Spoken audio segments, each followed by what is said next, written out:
We back with another reaction. Today I'm gonna be reacting to the story of True Bleeda.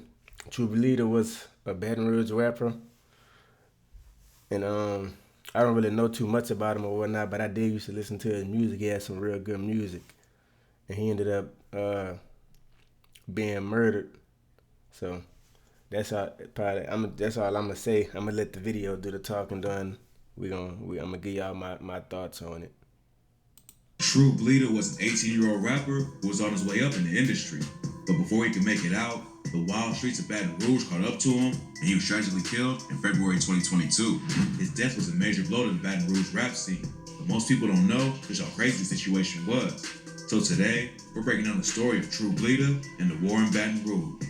True Bleeda came up on the north side of Baton Rouge. Not much is known about his early life, but we know he had a wild come up in the streets. He was always getting into trouble as a kid, and he actually went to 6 different middle schools before he decided to drop out in 6th grade at 15 years old. True Bleeda was always interested in music, started rapping with his older brothers, Kimon and Cole Bleeda, when he was just 8 years old. But when True Bleeda was 10, his brother Kimon was tragically shot and killed at a birthday party. It all started with a beef between a crew named Acres Fam and a rap group named Jungle Music. It's not clear why they had issues, but it ended up with 3 teens losing their lives. In March 2014, Jungle Music was hosting a birthday party and concert in a town close to Baton Rouge called Baker. A 16-year-old named Scrappy, Acres Fam, had an issue with a dude affiliated with Jungle Music and Javon Simmons. Nobody knows what the beef was all about, but Scrappy walked into the party and aired it out. He shot Simmons first, and everyone started running. Scrappy kept shooting, and by the time it was over, 3 bystanders were dead, including True Bleeda's brother, Kimon. Scrappy got hit with second-degree murder charges, but he ended up pleading guilty to 3 counts of manslaughter instead. During the sentencing hearing, Scrappy said, "Everything happened so fast. I took 3 lives, and I didn't mean to. I'm sorry." The judge gave him 40 years in prison, but the families of his victims didn't think it was enough. An 18-year-old named DeAndre Claiborne was killed during the shooting, and his mother told Scrappy, "I'm not sympathetic by no means. I'm a God-fearing woman. I don't think 40 years is enough for taking away a lifetime." Kimon's death had a massive impact on True Bleeda. He was only 10. He took 3 lifetimes away, but Kimon, I didn't know him or anything, but his death was real big in the city though.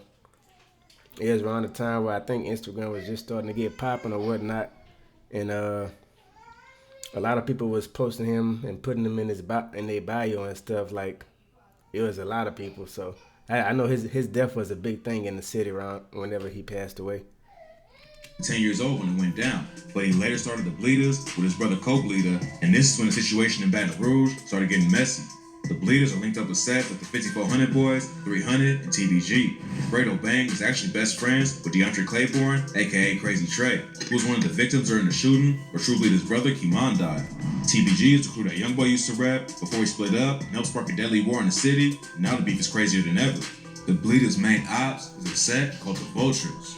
They have rappers in their crew like YKWIHF Ka and YKWIHF Vay, who used to be tight with True Bleeda's brother Kimon before all the drama started. They're linked up with sets like 6 The Crew, which is also why Youngboy's 4K Trey Camp rocks with that side. Youngboy's little brother B-Way Youngie reps 6 The Crew, which makes the Bleedas Youngboy's ops too. Youngboy's homie Ben 10 has major issues with them, and the Bleedas allegedly killed a couple of his family members. A lot of the dudes from both sides were pulled back in the day. Wait, a couple of who family members? Hold on, I missed that. That went over my head. Brother B-Way Youngie reps 6 The Crew, which makes the Bleedas Youngboy's ops too. Youngboy's homie Ben 10 has major issues with them, and the Bleedas allegedly killed a couple of his family members. A lot of the dudes from both sides were pulled back in the day, and it's not clear how the beefs. I ain't heard nothing about none of that he just said. I ain't gonna lie. All this new to me. I did not know that. They trying to say that True Bleeda was beefing with Youngboy's brother, and that's why they claim Youngboy had beef with him as well. And if y'all didn't know, Ben 10, that's another person out of the Never Broke Again camp with Youngboy or whatnot. He an artist over there. He makes some real good music too. But they say that Bleedas or whatever, they say the Bleedas killed some of his family members, which I never heard nothing about. I don't know how true that is. Beef started, but in 2020, the streets of Baton Rouge started getting more violent than ever. YKWIHF Ka was allegedly caught hooking up with the baby mama of a rapper and BME Peasy. Ka allegedly killed him and got booked for the murder, but later the charges were dropped due to lack of evidence. According to his family, Ka started trying to turn his life around and was focused on his newborn daughter. But last year, he was shot and killed outside of a Holiday Inn. Ka and his fiance were sitting in the car in the parking lot when somebody started letting off shots in broad daylight. His fiancée survived the shooting, but unfortunately, Kyle was pronounced dead at the scene. It's not clear who was behind the hit. Rumors say the Bleeders might have been involved. Then just 3 days later, Ben 10's homie Mugatti was shot and killed outside of his house. Losing someone like that is already bad enough. But 2 days after Mugatti died, Ben 10 took another loss when his cousin was shot and killed right in front of him. Ben 10 and his cousin Jug were driving down the 110 near a town called Prairieville, Louisiana, when somebody pulled up on them and started letting off shots. The police found their truck in the middle of the road, with Jug dead behind the wheel and Ben 10 sitting next to him. The Vultures had lost 3 homies back to back, and at the same time, True Bleeda was starting to pop off on the music side. He started uploading tracks to YouTube in 2020, but last year, he started popping off with tracks like Play for Keeps, Trouble Soul, and Check My Jacket. It looked like True. That Check My Jacket, if y'all ain't heard Check My Jacket by True Bleeda, y'all need to go fuck with that. Bleeda was gonna be the next rapper out of Baton Rouge to take it far in the game. But then in February, he was murdered in a drive-by outside of the Mall of Louisiana. On February 25th, True Bleeda, Cold Bleeda, and 2 of their homies was at the mall together. Baton Rouge don't have a lot of places to shop. There's always a chance you'll run. That's true. We don't really got too many good places to go shopping, so this was a crazy situation. They did this, the Mall of Louisiana in Baton Rouge, that's a big deal, I ain't gonna lie. That's a real busy area where they got a lot of businesses and stuff at, so that area bringing a lot of money for the city, I'm pretty sure. So this was a real big thing that this happened at the Mall of Louisiana. Like, it was right at the mall. Like, right, you got the parking lot and the mall, and then the street and everything that lead to the mall. It happened like right after they got out the parking lot. They was at the light to get onto the street to leave from by the mall. So running to the ops at a place like the mall. Cold Bleeda says he knew they was hanging around too long and tried to get True to hurry up. But True wasn't worried about the situation, he just took his time. Apparently, somebody got the drop in their location though, because right when they left, the car pulled up and started letting off shots. It's not clear exactly how everything went down, but the Bleeders shot back while the shooters left their whip and hopped into a getaway car. Oh, I ain't know they shot back. Now that's part of the story I ain't heard. They made it just seem like they just got shot at and that was the end of it. So they did shoot back then. That's good to know. I ain't know if they had no guns with them or nothing. I just know that they had got.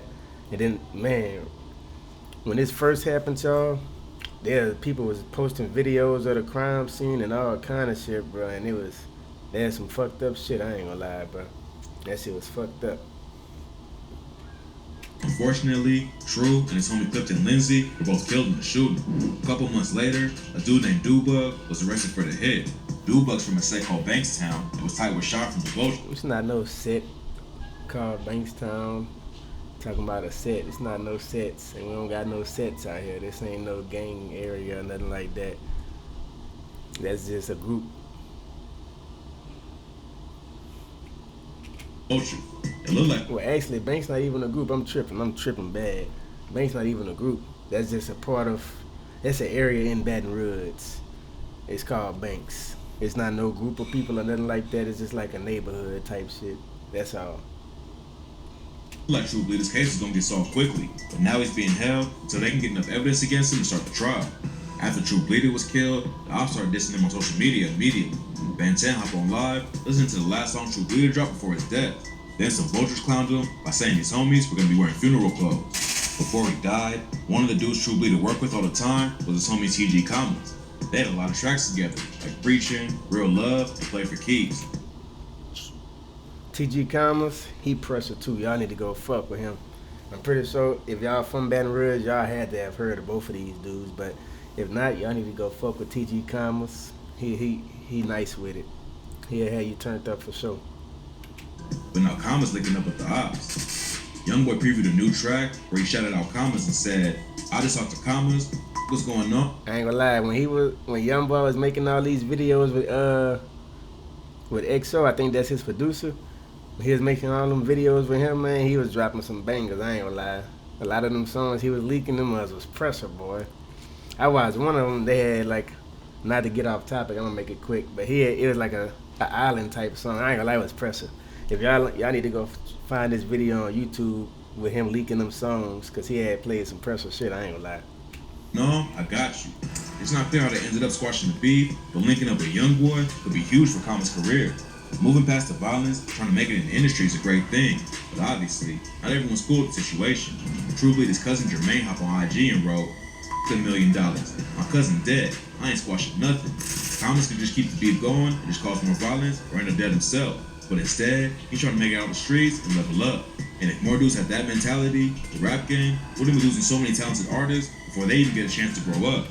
And even if he don't want to end the beef or whatever, it's still good to promote that, in my opinion, for the kids and for the community. Y'all don't want to be promoting that y'all beefing and y'all ain't trying to do nothing to better the community at the same time. You making all this music about beefing, but y'all ain't doing nothing to give back to the community or make our community look good. So when they did that Stop the Violence event, bro, I thought it was fake. I ain't gonna lie, I ain't even think that shit was gonna happen, but that shit was real, and it turned out to be a good thing for the city, in my opinion, because a lot of shit died down, to the best of my knowledge, at least. So I applaud that. I ain't gonna lie. That's the first time I ever seen somebody really do something like that in Baton Rouge. Even Bleeda don't want anything to do with his city. It's not clear how he feels about Common's situation, but he's not worried about putting Baton Rouge on his back or anything like that. He says the goal is to get everyone's money up so they leave and never look back. Baton Rouge has always been a wild city. That's the way to do it. The last few years have been even crazier. Hopefully, Bleeda keeps grinding in the industry and is able to make it out of the streets. He's already lost 2 brothers to gun violence, and it would be a tragedy if he went out the same way. Rest in peace to True Bleeda and everyone else in the story who lost their life. As I'm in the midst of applying for residency right now, wish me luck, Grammarly has again... Alrighty, that's it, y'all. I appreciate y'all for tapping in with me. I hope y'all learned something from this video. You know, it's a lot that you could have picked up from it, but if it's not,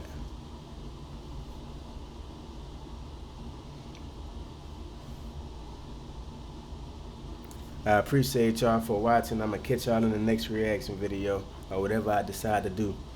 Peace out.